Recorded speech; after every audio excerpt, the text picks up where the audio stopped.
Back friends, स्वागत है आपके अपने यूट्यूब चैनल एम के आर्ट हिंदी इंग्लिश में। और आज की कहानी बहुत ही इंटरेस्टिंग होने वाली है। यदि आप कहानी अंत तक देख लेते हैं तो आपको 40 से 50 नए इंग्लिश के शब्द सीखने को मिल जाएंगे। जिनको इंग्लिश पढ़नी नहीं आती उनके लिए वीडियो बहुत खास है। अंत तक बने रहिए। वीडियो अगर पसंद आए तो चैनल को सब्सक्राइब और वीडियो को लाइक जरूर करें। चलिए करते हैं स्टार्ट। तो आज की कहानी है the Nightingale of India. Nightingale का मतलब होता है बुलबुल, ठीक है। बुलबुल ही कह सकते हो या कोकिला कह सकते हो। ऑफ इंडिया का मतलब भारत की कोकिला जिन्हें कहा जाता है, उन्हीं के बारे में आज हम कहानी को जानेंगे, जिनका नाम है सरोजनी नायडू। चलिए कहानी स्टार्ट करते हैं। आज की कहानी है Mrs Sarojini Naidu was a great women. Mrs यानी श्रीमती सरोजनी नायडू वॉज माने थी, ए माने एक, ग्रेट का मतलब महान, वुमेन का मतलब औरत, एक महान औरत थी। She was born on 13th February 1879 at Hyderabad in South India. सी माने वह, was माने थी, born मीन्स पैदा हुई, on 13th 13 फरवरी यानी 13 फरवरी को सन 1879 ईस्वी में एट हैदराबाद, कहाँ, हैदराबाद में, इन साउथ इंडिया, इन माने में साउथ का मतलब दक्षिणी, इंडिया का मतलब भारत में, यानी दक्षिण भारत में ये 13 फरवरी सन 1879 ईस्वी को पैदा हुई थी। Her father was doctor Aghorenath. Her father उनके पिता थे, वॉज मैन थे, एक डॉक्टर थे। अघोरनाथ, उन्हें क्या कहा जाता था, अघोरनाथ, यानी उनके पिताजी जो थे वो एक डॉक्टर थे और उन्हें अघोरनाथ कहा जाता था। आफ्टर विनिंग ए स्टेट स्कॉलरशिप, आफ्टर का मतलब बाद में, विनिंग का मतलब जीत कर, ए माने एक, स्टेट का मतलब राज्य की, स्कॉलरशिप का मतलब होता है छात्रवृत्ति, यानी एक राज्य की छात्रवृत्ति जीतने के पश्चात सी वेंट टू इंग्लैंड। सी माने वह, वेंट मीन्स गई, ये पास्ट इंडेफिनिट की अफर्मेटिव सेंटेंस है जिसमें सेकंड फॉर्म यूज होती है। गो की ये सेकंड फॉर्म है वेंट, यानी यानी वो गई, टू इंग्लैंड, कहाँ गई, इंग्लैंड गई। फॉर 3 ईयर्स, फॉर माने के लिए, 3 का मतलब 3, ईयर्स का मतलब सालों के लिए, यानी 3 वर्षों के लिए वो कहाँ गई, इंग्लैंड गई। She wrote many melodious poems in English literature. She wrote, ये भी आपको पास्ट इंडेफिनिट टेंस के सेकंड फॉर्म की राइट की सेकंड फॉर्म क्या होती है, रॉट। तो सी रोट, उन्होंने लिखी, मैनी का मतलब अनेकों, मेलोडियस का मतलब होता है सुरीली या बहुत ही मन को मोहने वाले, मेलोडियस पोएम्स का मतलब कविताएं, इन इंग्लिश, कहाँ, इंग्लिश में लिखी। लिटरेचर का मतलब साहित्य में, यानी अंग्रेजी साहित्य में उन्होंने बहुत सारी सुरीली कविताएं लिखी। On Indian topics and nature, on माने पर, इंडियन का मतलब भारतीय, टॉपिक्स यानी मुद्दों पर, एंड नेचर का मतलब प्रकृति पर। प्रकृति और भारतीय ज्वलंत जो तत्व थे उस समय, उन पर बहुत सारी कविताएं लिखी। She earned the title of nightingale of India due to her work. She earned, उन्होंने कमाया या उन्हें मिला, द टाइटल, उन्हें ये उपाधि मिली, ऑफ नाइटिंगेल का मतलब वहाँ कोकिला या बुलबुल कह सकते हो, ऑफ इंडिया का मतलब भारत की कोकिला इन्हें कहा जाने लगा। Due to her work, due to का मतलब किस कारण, हर वर्क, यानी उनके कार्यों की वजह से उन्हें भारत की कोकिला कहा जाने लगा। Mrs Naidu wrote 3 books of poems which are as follows. Mrs Shrimati Naidu wrote मान लिखी, 3 का मतलब 3, बुक्स का मतलब किताबें, 3 किताबें लिखी, ऑफ पोएम के कविताओं पर, विच माने जो, कि आर माने है, एज फॉलोज का मतलब जो नीचे दी गई हैं या निम्नलिखित हैं। पहली कौन सी किताब है, द ब्रोकन विंग, दूसरी है द गोल्डन थ्रेशोल्ड, तीसरी है द बर्ड ऑफ टाइम। ये 3 किताबें उन्होंने लिखी कविताओं पर। All the 3 books are inspired by Indian life. All माने सभी, 3 बुक्स का मतलब तीनों किताबें, आर माने है इंस्पायर्ड का मतलब वो क्या देती हैं, आधार देती हैं या हमें जागरूक करती हैं, हमें रास्ता दिखाती हैं, बाय इंडियन लाइफ यानी भारतीय लोगों के जीवन पर।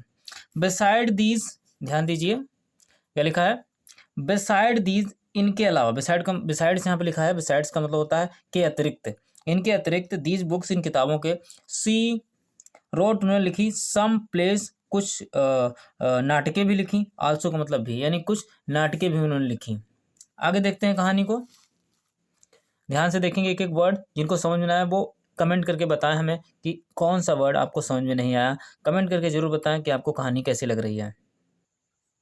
Mrs Sarojini Naidu delivered many speeches from 1970 to 1990। Shrimati Sarojini Naidu, delivered का मतलब दिया, मैनी का मतलब अनेकों, स्पीचेस का मतलब भाषण, यानी अनेकों भाषण दिए, फ्रॉम माने से 1917 1917 से टू 1919 1919 तक। Which inspire us for our duties to our motherland. Which माने जो कि इंस्पायर का मतलब हमें जागरूक करती हैं या हमें प्रेरित करती हैं। अस माने हमें, फॉर माने के लिए, आवर माने हमारे, ड्यूटीज़ का मतलब कर्तव्यों के प्रति, यानी हमारे कर्तव्यों के प्रति हमें इंस्पायर करती हैं। To our motherland, to our माने, टू आवर का मतलब हमारी, मदरलैंड का मतलब मातृभूमि के लिए, यानी मातृभूमि के लिए जो हमारे उत्तरदायित्व हैं, जो हमारे कर्तव्य हैं, उनके प्रति वो हमें इंस्पायर करती हैं या जागरूक करती हैं। She was one of those who felt that they must fulfill their duties to their motherland. She was, वह थी, one of those, उनमें से एक, who माने जो, felt माने महसूस करती थी, that माने कि, they must वे कर सकती हैं, fulfill का मतलब भर सकती हैं, their duties अपनी जिम्मेदारियों से, to their motherland अपनी मातृभूमि को, यानी अपनी मातृभूमि को वो अपनी जिम्मेदारियों से भर सकती हैं। Being most faithful friend of Gandhi ji, being माने होकर, मोस्ट का मतलब बहुत ही ज़्यादा क्लोज या बहुत ही ज़्यादा सटीक या महत्वपूर्ण, फेथफुल का मतलब होता है वफादार, फ्रेंड का मतलब दोस्त, ऑफ गांधी जी, वो बहुत ही ज़्यादा वफादार और अच्छी मित्र गांधी जी की होने के कारण she took part in the salt Satyagraha. She took उन्होंने लिया, पार्ट का मतलब भाग, इन माने में, द साल्ट सत्याग्रह, यानी जो नमक का कानून था, नमक के प्रति जो सत्याग्रह हुआ नमक का, उसमें भाग लिया इन 1930 1930 ईस्वी में।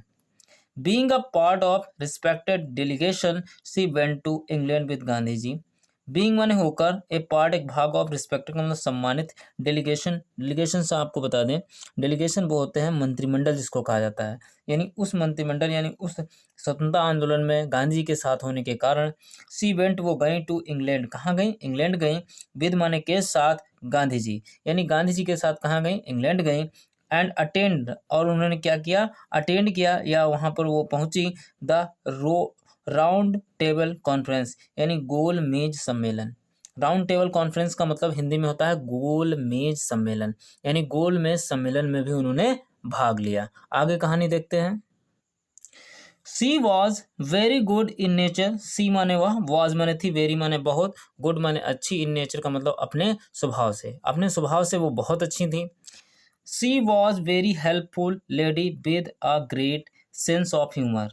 सी माने वह, वॉज माने थी, वेरी माने बहुत, हेल्पफुल का मतलब होता है मददगार या मदद करने वाली, लेडी का मतलब महिला, विद माने के साथ, ए माने एक, ग्रेट का मतलब महान या बड़े, सेंस ऑफ ह्यूमर का मतलब होता है मजाकिया स्वभाव, यानी मजाकिया स्वभाव भी उनके अंदर बहुत अच्छा था।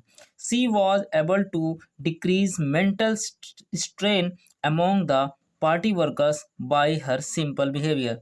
सी माने वह, वॉज माने थी, एबल का मतलब होता है योग्य या उस लायक होना, टू डिक्रीज का मतलब कम करने के लिए या कम करने के लिए, मेंटल का मतलब होता है दिमागी, स्ट्रेन का मतलब होता है कह सकते हो परेशानी, यानी दिमागी जो परेशानी थी, एमोंग का मतलब के बीच में, एमोंग का मतलब होता है बीच में, जैसे बिटवीन होता है वो दो लोगों के बीच में, और दो से अधिक होने पर हम एमोंग का यूज़ करते हैं। तो अमोंग द पार्टी वर्कर्स, यानी जो पार्टी में कार्य करते थे, जो पार्टी के कर्मचारी थे, उनका बाई हर अपने, बाई का मतलब होता है के द्वारा, हर माने अपने, सिंपल का मतलब साधारण, बिहेवियर का मतलब होता है व्यवहार, यानी साधारण व्यवहार से वो जो मेंटल स्ट्रेन थी, यानी दिमागी जो स्थितियां खराब होती थी, उनको कम करने में बहुत बड़ा योगदान इनका था। She became the first women governor of Uttar Pradesh of independent India. She became, she माने वह, बिकेम माने हुई, द फर्स्ट मतलब पहली, वोमेन का मतलब महिला, गवर्नर का मतलब गवर्नर, यानी महिला गवर्नर हुई, ऑफ उत्तर प्रदेश, कहाँ की, उत्तर प्रदेश की, ऑफ इंडिपेंडेंट का मतलब होता है स्वतंत्र, इंडिया का मतलब भारत, यानी स्वतंत्र भारत की वो पहली महिला गवर्नर हुई उत्तर प्रदेश में। She proved a very eligible governor, she proved उन्होंने साबित किया, वेरी, अब का मतलब एक, वेरी का मतलब बहुत, एलिजिबल का मतलब योग्य, गवर्नर, यानी अपने आप को उन्होंने साबित किया कि वो बहुत ही योग्य गवर्नर थी। कैसी थी, योग्य गवर्नर थी। We feel proud of this nightingale of India, we feel हम महसूस करते हैं, प्राउड का मतलब गौरवान्वित, यानी हम गौरवान्वित महसूस करते हैं, ऑफ दिस माने इस पर, नाइटिंगेल ऑफ इंडिया यानी भारत की इस कोकिला पर। She is immortal personality in the field of poetry, she माने वह, इज माने है इमोर्टल का मतलब जो कभी खत्म ना हो, अमर, पर्सनालिटी का मतलब व्यक्तित्व, यानी अमर व्यक्तित्व है उनका, इन माने में, द फील्ड का मतलब क्षेत्र में, और पोएट्री का मतलब कविता के क्षेत्र में उनका एक अमरत्व या अमर विविधतापूर्ण पर्सनालिटी या उनका व्यक्तित्व आज भी है। तो होपफुली आपको कहानी पसंद आई होगी। यदि आपको कहानी पसंद आई है तो वीडियो को लाइक और चैनल को सब्सक्राइब जरूर कर लीजिए। हम ऐसी इंटरेस्टिंग स्टोरीज हमेशा आपके लिए लाते रहेंगे। मिलते हैं किसी नेक्स्ट वीडियो के साथ, तब तक के लिए बाय बाय।